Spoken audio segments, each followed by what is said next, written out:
नाजरीन, 2-3 दिन पहले हमने एक वीडियो बनाई थी गर्मी दाने हीट रैशेस पे। तो लोगों ने बहुत ज़्यादा पसंद किया। कुछ लोगों ने हमारी रेसिपी, हमारे नुस्खे को इस्तेमाल किया और उनको बड़ा अच्छा उसका रिजल्ट मिला, रिलीफ मिला। तो हमें काफ़ी दोस्तों ने फ़ोन पे भी कहा, कमेंट्स में भी कहा कि आप इसको प्रैक्टिकली हमारे सामने बना के तो उसकी वीडियो बना के अपलोड करें, ताकि ये बनाने में हमें आसानी हो। तो ये हमने आपको स्प्रे बनाने का तरीका बताया था कि गर्मी दानों के ऊपर लगाने के लिए, फौरी रिलीफ के लिए, जब गर्मी दाने ज़्यादा तंग कर रहे हो और उनमें ज़्यादा चुभन, दर्द या जलन हो रही हो, तो ये आप उसको लगाएं, आपको फौरी रिलीफ मिलेगा और ठंडक महसूस होगी। ऐसे लगेगा जैसे आप एसी में बैठे हैं। और उसके अलावा ये 2-3 दफ़ा जब दिन में आप इस्तेमाल करेंगे तो ये दाने बिल्कुल आपके ठीक हो जाएंगे। तो इसके लिए ये हम आपको एक लिक्विड बनाना बताएंगे जो स्प्रे की शक्ल में आप इस्तेमाल कर सकते हैं या लोशन की शक्ल में इसको इस्तेमाल कर सकते हैं। तो रेसिपी की तरफ आते हैं, अपने नुस्खे की तरफ आते हैं।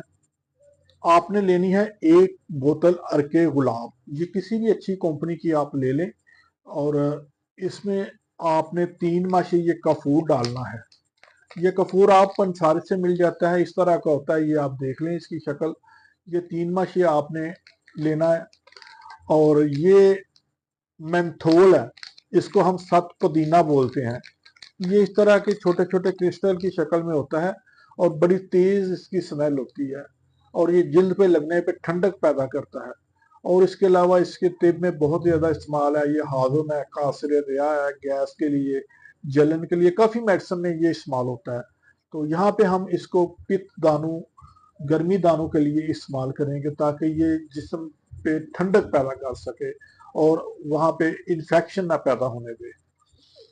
तो आपने क्या करना है कि ये काफूर और ये सत पुदीना, ये दोनों 3-3 माशा लेने हैं और इन दोनों को एक बोतल में बंद करके आपने ऊपर से ढक्कन टाइट करके इसको 10 मिनट के लिए जब आप धूप में रखेंगे तो ये दोनों चीजें पिघल के बिल्कुल लिक्विड की शक्ल में बन जाएगी। जब वो लिक्विड में तब्दील हो जाए तो आपने वो लिक्विड इसमें डाल देना है, इस अर्के गुलाब में आप मिक्स कर दें।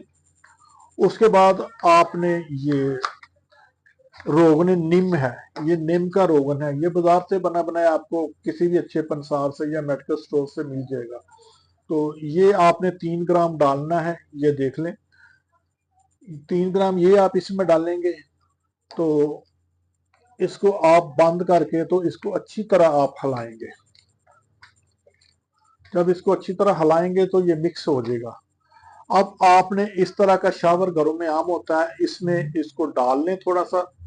और जब भी आप नहाएं, नहाने के बाद जिस्म खुश्क कर रहे हैं तो ये शावर की शक्ल में आप पूरे जिस्म पे आप इसको स्प्रे करें।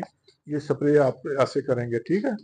तो पूरे जिस्म पे जहाँ पे दाने हैं वहां पे इसको शावर करें। या फिर आप इसके अलावा वो छोटी बोतल होती है शावर की, वो आम आजकल कॉस्मेटिक्स में भी इस्तेमाल होती है, उसमें भी आप इसको डाल सकते हैं। तो ये इस्तेमाल करें। और जब ज़्यादा गर्मी की वजह से दानों में जलन हो, दर्द हो या चुभन हो, या बेचैनी हो, तो आप फिर भी इसको शावर के ज़रिए जिस्म पे हल्का हल्का मल के तो आप पंखे के नीचे बैठ जाएं। तो देखिएगा कि आपका पूरा जिस्म ठंडक में महसूस करेगा, ऐसे जैसे एसी में बैठे हैं। और ये अगर दिन में 2-3 दफ़ा लगाएंगे तो वो गर्मी दाने जो है बिल्कुल ख़त्म हो जाएंगे। इस्तेमाल कीजिए। अगर आपको फ़ायदा हो तो वीडियो दूसरों में शेयर करें, हमारे चैनल को सब्सक्राइब करें। इसी के साथ इजाज़त चाहूँगा।